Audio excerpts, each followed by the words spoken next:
बाल मंदिर के इस YouTube चैनल पर आप सबका एक बार फिर हार्दिक स्वागत है। आज हम जो टॉपिक लेने जा रहे हैं वह स्कंदन, जो कोलाइड का स्कंदन था, जिसके अंदर अपन ने कोलाइड स्कंदन की विधियां पढ़ी, उसके बाद हार्डी-सुलजे का नियम पढ़ा, उसके आधार पर हमने धनात्मक ऋणात्मक सौर के स्कंदन की क्षमता के बारे में पढ़ा था। आज हम ले रहे हैं, इसी के अंदर एक पॉइंट दिया गया है, स्कंदन क्षमता या उणनन क्षमता। ध्यान से सुनिएगा, वर्ड क्या दे रहा है, स्कंदन क्षमता या उणनन क्षमता। कभी कभार है ना, ऐसे सवाल पूछ लेते हैं कि भाई स्कंदन क्षमता किसे कहते हैं, या आपको कंफ्यूज करने के लिए पूछ लेंगे उणनन क्षमता क्या होती है, इसकी परिभाषा लिखिए। ठीक है, तो अपन स्कंदन की जब बात करते हैं तो स्कंदन का मतलब क्या होता है, किसी विद्युत अपघटय को कोलाइड में मिलाते हैं तो कोलाइड के कणों के ऊपर जो आवेश होता है वह विद्युत अपघटन पदार्थ के विपरीत आवेश के साथ में जुड़कर क्या करता है, स्कंदन करता है ना। तो यहां पर हम विद्युत अपघटय की मात्रा के हिसाब से ही लेंगे, तो इसकी परिभाषा ये बनेगी कि किसी विद्युत अपघटय पदार्थ की, विद्युत अपघटय पदार्थ की वह न्यूनतम मात्रा की, वह न्यूनतम मात्रा जो कोलाइड का स्कंदन, कोलाइड का स्कंदन करती है या स्कंदन के लिए उत्तरदायी होती है, स्कंदन के लिए उत्तरदायी होती है, इसे हम क्या कहते हैं, उणनन क्षमता। क्या कहेंगे, उणनन क्षमता या स्कंदन क्षमता। क्या नाम देते हैं, स्कंदन क्षमता कहा जाता है। ये आपको इसकी परिभाषा ध्यान में रखनी है कि विद्युत अपघटय पदार्थ जो होता है, विद्युत अपघटय पदार्थ की वह न्यूनतम मात्रा, क्या कहेंगे, वह न्यूनतम मात्रा जो किसी कोलाइड का स्कंदन करती है या करने में सहायक होती है, उसे ही हम उस पदार्थ की स्कंदन क्षमता या उणनन क्षमता के नाम से जानते हैं। अब इसको ज्ञात करने का एक सिंपल सा सूत्र दिया हुआ, आपको सूत्र याद रखना है। ठीक है ना, तो देखो क्या कहते हैं, स्कंदन क्षमता या उणनन क्षमता, स्कंदन क्षमता या उणनन क्षमता बराबर, अब इसमें हम ले क्या रहे हैं, विद्युत अपघटय पदार्थ ले रहे हैं, तो एक तो लेना है विद्युत अपघटय पदार्थ। ठीक है, चलिए क्या लेते हैं, बराबर विद्युत अपघटय की मात्रा, अपघटय की मात्रा इंटू मोलरता, साथ में क्या ली जाती है, मोलरता, जो विलयन है इसकी मोलरता, बटा कुल आयतन। कुल आयतन का मतलब ये हुआ कि आपने विद्युत अपघटय को कोलाइड विलयन में मिलाया है, तब उसके अंदर कुल आयतन कितना होगा वो, और इंटू साथ में अपन क्या करते हैं, लेते हैं 100।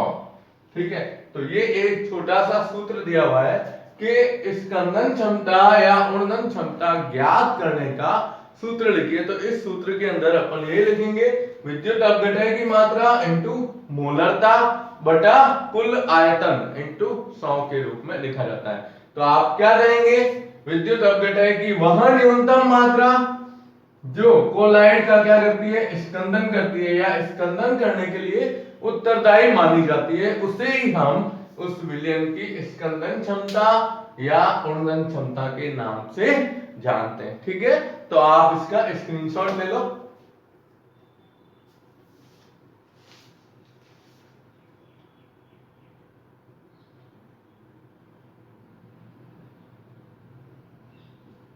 ठीक है, अब हम लेते हैं, एक वर्ड आता है जिसका नाम है कोलाइड का रक्षण।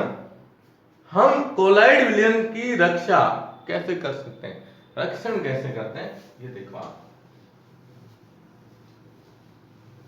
हम कह रहे हैं ना कि कोलाइड विलयन का स्कंदन हो रहा है, तो स्कंदन क्यों हो रहा है, इसका कारण क्या है, ये तो आपको पता ही है ना।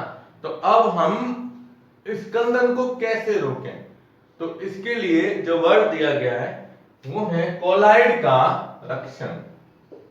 कोलाइड का रक्षण, और इसी के ऊपर अपनी आगे एक महत्वपूर्ण परिभाषा दी गई है। ठीक है, चलो पहले ये लेते हैं।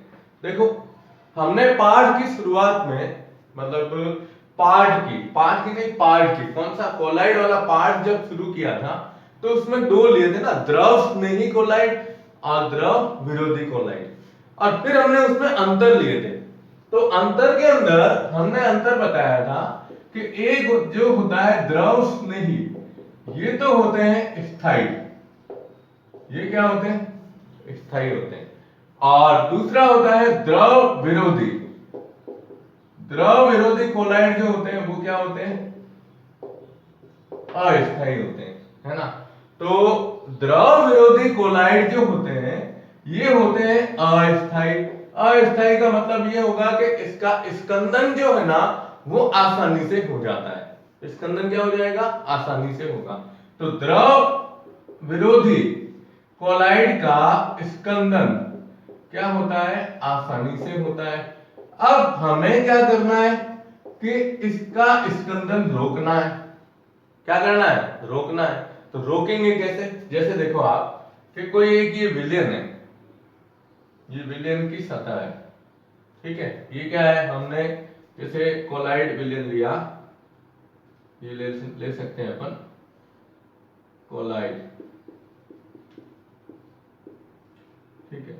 अब इसके ऊपर हमने ये कण ले लिए, जो अपन ले सकते हैं, या ये आप विलयन ले लो, कोई पदार्थ या विलयन कोई भी ले लो आप, ठीक है। अब इसके ऊपर ये कण लिए, ये कण है, जो परत होती है ना, ये है द्रव विरोधी कोलाइड, द्रव विरोधी, ठीक है। ये क्या है, कोलाइड है। आपको पता है ना कि द्रव विरोधी कोलाइड क्या होते हैं, ऐसे कोलाइड जिसमें परिक्षेपण माध्यम और परिक्षिप्त प्रवस्था के कणों में किसी भी प्रकार का कोई भी बंध उपस्थित नहीं होता है। इसकी परिभाषा यही थी कि परिक्षिप्त प्रवस्था और परिक्षिप्त माध्यम, परिक्षिप्त माध्यम के मध्य में, इनके बीच में किसी भी प्रकार का कोई भी बल या बंध नहीं होता। और जब बंध नहीं होता है तो हम इसको इस प्रकार से बताएंगे, ये ना, ये आपस में जुड़े हुए भी नहीं है, थोड़े क्या है, अलग अलग कण है ये, ठीक है। अब ये इस प्रकार का कोलाइड तो अस्थायी है। अब हमें क्या क्या बताना है कि ये आसानी से स्कंदित हो जाता है। अब इसका रक्षण करने के लिए क्या करते हैं कि इसके अंदर कुछ मात्रा में द्रव स्नेही कोलाइड मिलाया जाता है। क्या करेंगे, स्कंदन को रोकने के लिए, स्कंदन को रोकने के लिए इसमें क्या मिलाते हैं, स्कंदन को रोकना है इसके, किसके, इसके, तो इसमें क्या मिलाया जाएगा, द्रव स्नेही कोलाइड मिलाया जाएगा। और द्रव स्नेही कोलाइड क्या करता है कि ये जो अपने बना हुआ है कोलाइड है, इसके चारों तरफ ये इस तरह से एक परत बना देगा। देखो यूं, इसके चारों तरफ क्या कर देगा, एक ये परत बना देगा, ठीक है। अब ये इस तरह से आप कह सकते हो रक्षा कवच भी कह सकते हैं, या आप जो भी कहो इसको, कि ये इस तरह से इसके चारों तरफ, अब ये कौन सी परत हो जाएगी, द्रव स्नेही की। तो द्रव स्नेही कोलाइड क्या करता है कि ये जो अपने द्रव विरोधी कोलाइड है, इस द्रव विरोधी कोलाइड के चारों तरफ, ये है द्रव विरोधी कोलाइड, ठीक है, इसके चारों तरफ एक परत बना देगा ताकि इसका अवक्षेपण या स्कंदन नहीं हो। इसी प्रक्रिया को हम क्या कहते हैं, कोलाइड का रक्षण कहते हैं। वापस सुन लीजिएगा, एक लाइन एक सेकंड में मतलब सॉरी 1 मिनट में बता रहा हूं वही है कि द्रव देखो ये होते हैं स्थायी, द्रव विरोधी होते हैं अस्थायी। तो अस्थायी तो आसानी से अवक्षेप में बदल जाएंगे या स्कंदन हो जाएगा, ठीक है। अब इसका स्कंदन रोकना है, तो इसका स्कंदन रोकने के लिए इसमें हम क्या मिलाते हैं, द्रव स्नेही कोलाइड मिलाते हैं। अब द्रव स्नेही कोलाइड क्या करता है कि जो द्रव विरोधी कोलाइड के कण है उसके चारों तरफ एक सुरक्षा कवच बना देगा, इस तरह से एक लेयर बना देता है। तो ये लेयर जब इसके ऊपर जुड़ गई, क्योंकि इन कणों के बीच में तो क्या होता है, आकर्षण बल पाया जाता है, किसमें, परिक्षेपण माध्यम और प्रवस्था के बीच में। तो ये तो कण क्या होते हैं, इसके सतह के ऊपर इस तरह से अधिशोषित हो जाएंगे और एक परत का निर्माण कर देंगे। अब ये परत जब बन गई तो परत बनते ही ये कण बाहर नहीं निकलेंगे, और जब कण बाहर नहीं निकलेंगे तो इसका स्कंदन नहीं होता है। ये आपको ध्यान में रखना है, इसे हम कहते हैं कोलाइड का रक्षण। और इसी के ऊपर आधारित अगली एक परिभाषा है, बहुत ही अच्छी तरीके से उसको याद रखना है।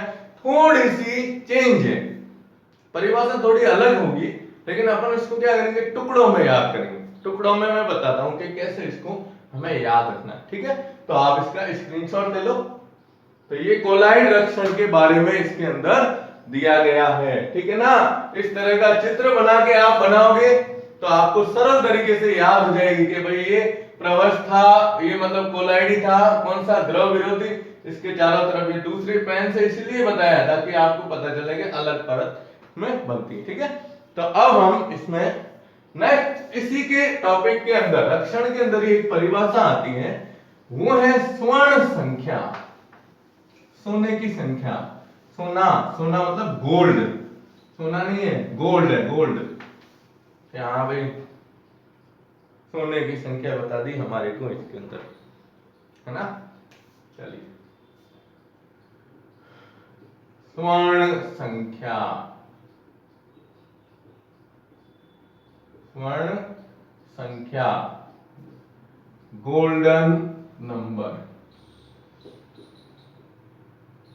Golden number, gold, gold solve जो होता है उसके अंतर्गत दिया गया है। अब हम क्या कर रहे थे, अभी अपन ने इस लास्ट पॉइंट में क्या पढ़ा, रक्षण। तो इसकी मैं परिभाषा लिख रहा हूं पहले, ठीक है।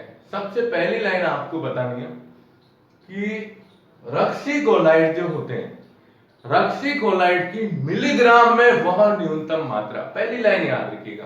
देखो इसको यूं याद रखना है, पहली लाइन क्या लिखोगे, रक्षी कोलाइड की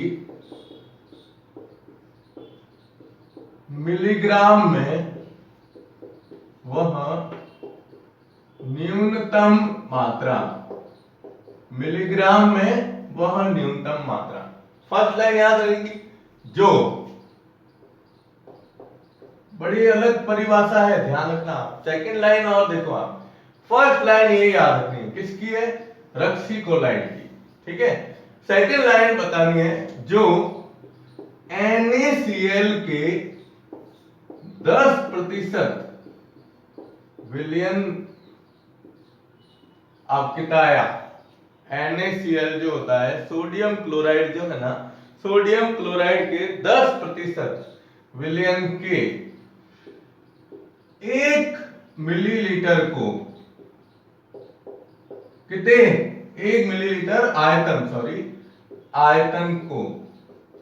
अब देखो सेकंड लाइन क्या आई, 10% विलयन का मतलब ये हुआ कि हम जैसे 100 लेते हैं तो 100 में से 10 भाग NaCl होगा और 90 भाग क्या होगा, जल होगा, तो वो बनता है 10% विलयन, ठीक है। अब क्या कह रहा है, NaCl के 10% विलयन के 1 ml, उसका 1 ml लेना है, 1 ml को 10 ml, कितना, 10 ml गोल्ड सॉल्व में, किसमें, आप देखो ऊपर वर्ड क्या आया, गोल्ड, सवर्ण, स्वर्ण, सॉरी सवर्ण, स्वर्ण संख्या। तो स्वर्ण संख्या का मतलब यहां पर क्या है, गोल्ड नंबर के रूप में। तो 10 ml गोल्ड सॉल्व में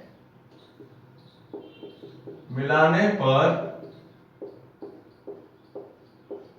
मिलाने पर हमने पहले क्या किया, रक्सीकोलाइड की किस में दी, मिलीग्राम में। फिर मात्रा जो NaCl के 10% विलयन के 1 ml आयतन को 10 ml गोल्ड सॉल्ट में मिलाने पर होने वाले स्कंदन को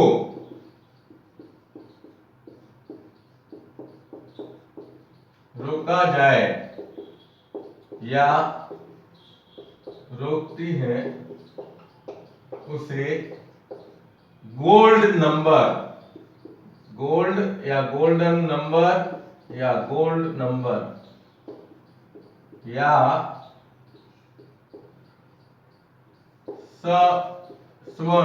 स्वर्ण संख्या कहा जाता है। क्या कहा जाता है, स्वर्ण संख्या कहा जाता है। ये ना परिभाषा, इसको जनरली याद रखना है आपको।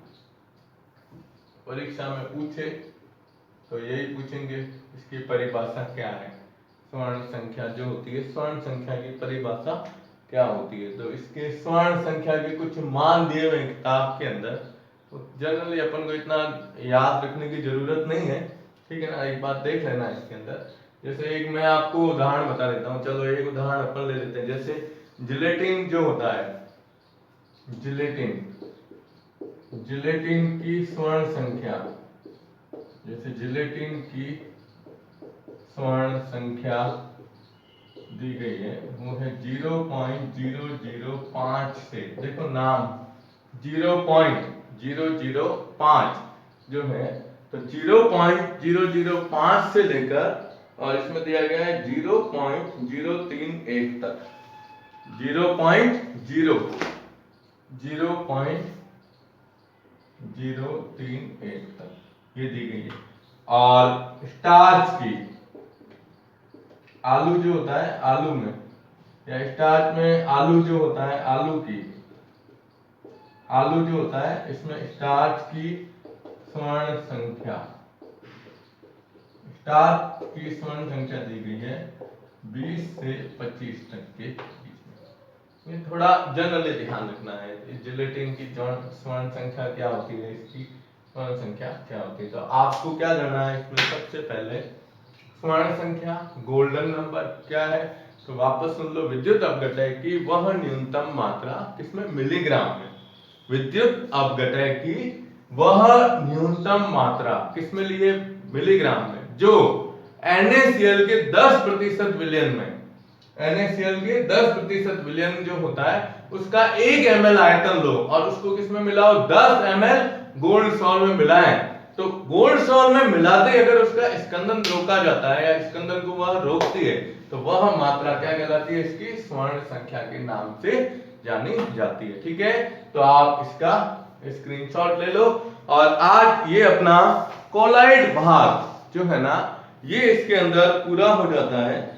अब कोलाइड के बाद इस पार्ट का लास्ट पॉइंट आएगा। देखो हम लास्ट पॉइंट की बात तो करते हैं, तो लास्ट भाग जो है वो इसके वर्गीकरण से उठा के लिया गया है।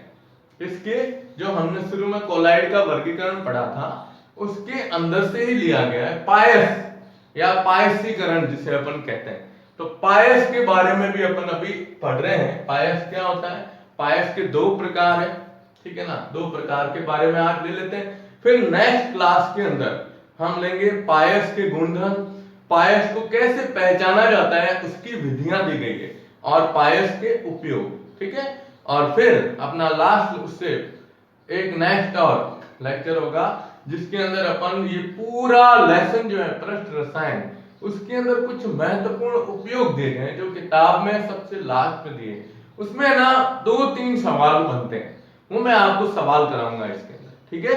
तो अब हम शुरू करते हैं इसका। आपने स्क्रीनशॉट लिया होगा। इस पार्ट का सेकंड लास्ट पॉइंट भी कह सकते हो या लास्ट पॉइंट भी कह सकते हो, वो है पायस। पायस का मतलब होता है, हम इसको कहते हैं इमल्सन। क्या नाम देते हैं, इमल्सन के नाम से भी जाना जाता है, ठीक है। तो चलो अब शुरू करते हैं अपन। चलिए देखिए, पायस, पायस या इमल्सन, पायस या इमल्सन। ठीक है, पायस या इमल्सन क्या होता है? तो हमने इसके अंदर पढ़ा है कि ऐसे कोलाइड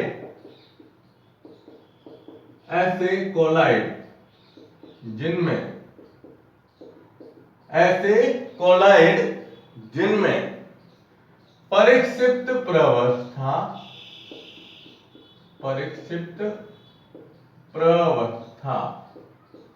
और परिक्षिप्त माध्यम दोनों की अवस्था क्या हो? द्रव हो।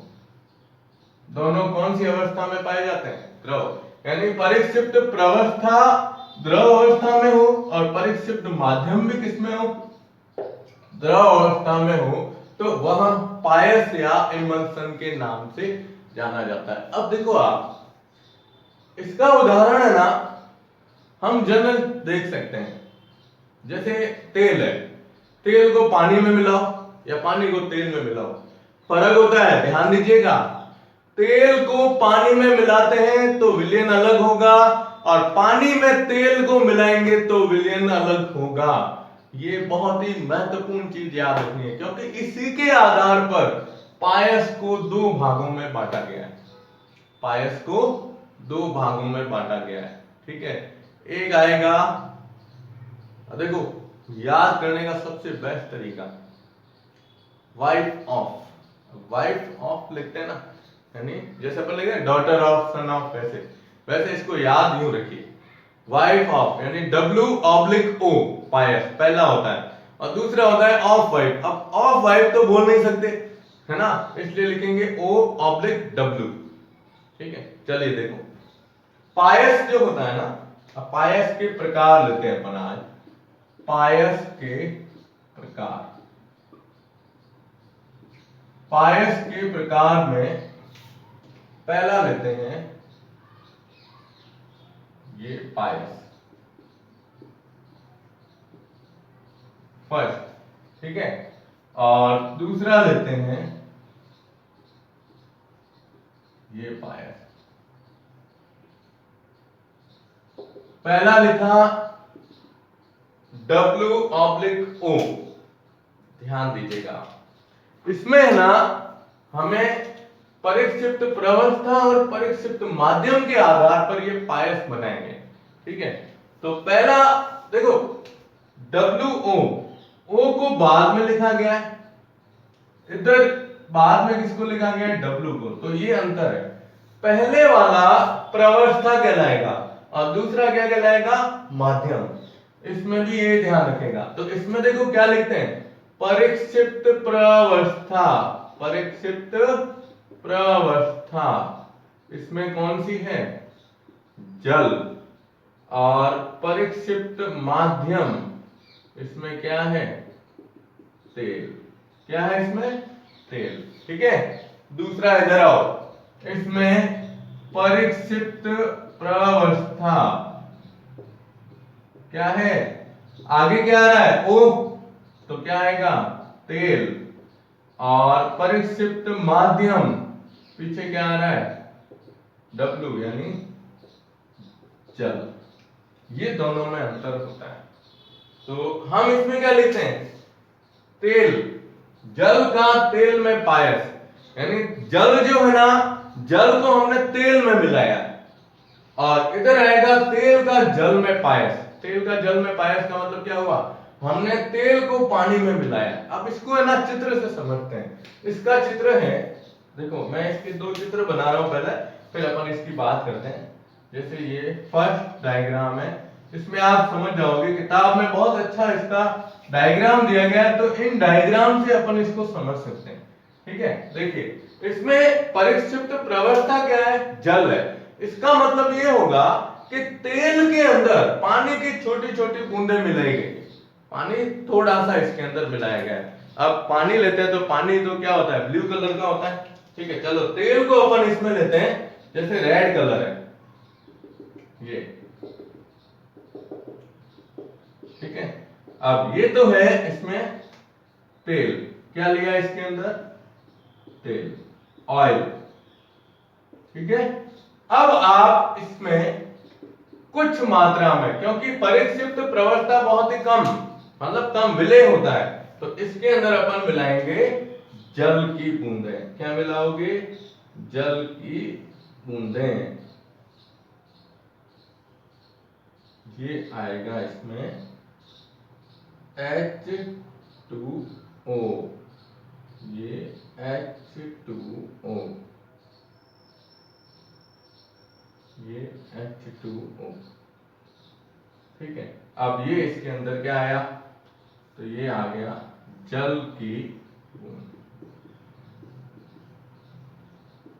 ब्लू कलर में बताया है वो क्या है इसके अंदर? जल की बूंद है। तो जल क्या है इसमें? परिक्षिप्त प्रवस्था, और तेल क्या है? माध्यम। तो इसको क्या लिखेंगे? OW पायस। क्या लिखते हैं? OW पायस। ठीक है, ये आपको इसमें ध्यान में रखना है। और दूसरा हम ले रहे हैं परिक्षिप्त प्रवस्था तेल है, लेकिन माध्यम क्या है? जल। तो जल तो ब्लू कलर में बताएंगे अपन, तो जल की मात्रा ले लो ज्यादा। ठीक है, ये जल की मात्रा ले ली अपन ने, और जल के अंदर अपन इसमें क्या मिला रहे हैं? तेल मिला रहे हैं। तो तेल मिलाएंगे तो इसको भी अपन को जैसे ये बताया वैसे बताना है। ये है जल। ठीक है, अब क्या कहेंगे कि जल में तेल की छोटी छोटी बूंदें या कम मात्रा में इसमें क्या मिलाते हैं? तेल मिलाते हैं। तेल का बताना है, तो ये तेल की बूंदें बताओ अलग तरीके से यूं। अब इसमें क्या लिखेंगे? OIL, oil. क्या लिखेंगे इसमें? ऑयल। ये ऑयल।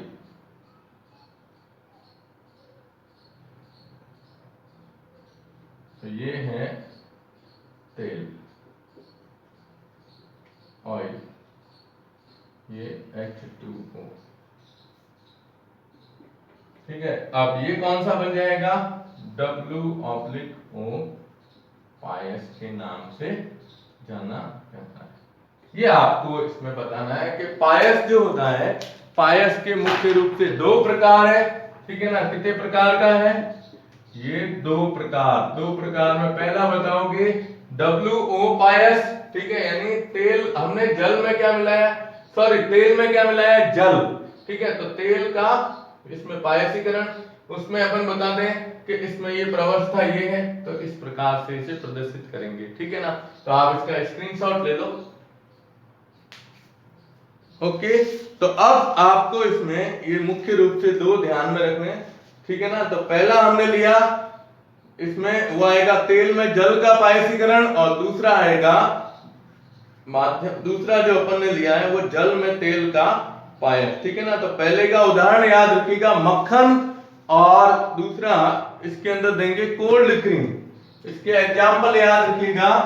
एग्जाम्पल में एक आएगा मक्खन और कोल्ड क्रीम। कोल्ड क्रीम का मतलब क्या हुआ? जो हमारे चेहरे पर लगाई जाती है, चेहरे पर लगाने वाली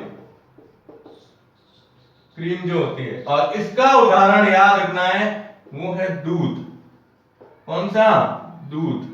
और एक आती है वेनिसिल क्रीम, या वेनिसिल क्रीम के नाम से जानी जाती है। तो इसमें आपको दूध याद रखना है।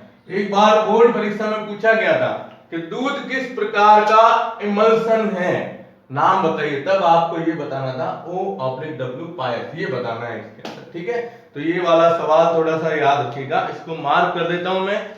दूध किस प्रकार का इमल्सन है? दूध किस प्रकार का इमल्सन या पायस है, ये पूछा गया है सवाल। ये सवाल आपको इसमें ध्यान में रखना है बोर्ड परीक्षा के हिसाब से। ठीक है, तो आप इसका स्क्रीनशॉट ले लो। ठीक है, तो आज हमने ये पढ़ा पायस, पायसीकरण क्या होता है। पायस दो प्रकार के इसमें बताएं, WO और दूसरा बताया OW। ठीक है ना? तो इसमें अपन ने बताएंगे, इसमें तेल में जल मिला रहे, तो तेल में जल का पायस, और इसमें जल में तेल मिला है, तो जल में तेल का पायसीकरण। ठीक है, तो अब नेक्स्ट क्लास के अंदर अपन लेंगे इसके गुण, उपयोग और इसको पहचानने की विधियां। ठीक है, तो YouTube चैनल बाल मंदिर बाड़मेर के इस YouTube चैनल को ज्यादा से ज्यादा सब्सक्राइब कीजिएगा। धन्यवाद।